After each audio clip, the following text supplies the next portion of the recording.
面对台湾少子化的危机，即马毋但是政府，就连民间也咧斗想办法来解决。全高总就认为讲，咱的劳工产假是干那8礼拜，毋但是无达到国际14礼拜的即个标准，也偏其他的国家拢要搁较少，所以就认为讲，爱提供女性一个友善的环境，还有政府爱修法，甲产假来提悬到14礼拜。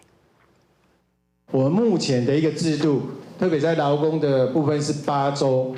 那公教人员是42天的一个免假哈，那我们认为远远低于国际的10周以上。台湾少子化危机是爱解决的国安问题。全高总表示，根据内政部的人口统计，去年出世的红婴有13万5千多个，平2022年减3400多个。因认为应该提供更加友善的生养环境。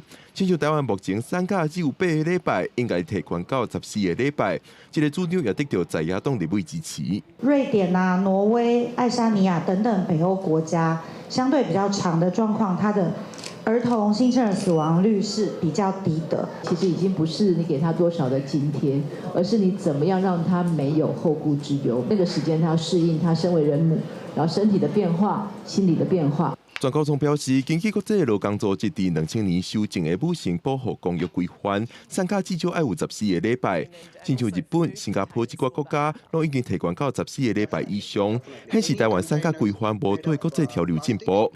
劳动部长侯培山5月底伫立法院维权委员会表示，愿意重新检视制度。产假当然现在目前表面看是8周嘛，可是包括安胎假、包括产检假合并起来，有薪部分哦，这个部分合并就已经都15周了。我们愿意来评估好不好？很多的一个假不见得他会去请，或是请得到。政府不应该再用这样的方式把很多东西拉加进来，然后感觉扩大它的母数。 劳动部长侯培山5月底接受质询指出，安胎假、产检假、产假这寡假合并计算有15个礼拜左右，未较输附近的国家。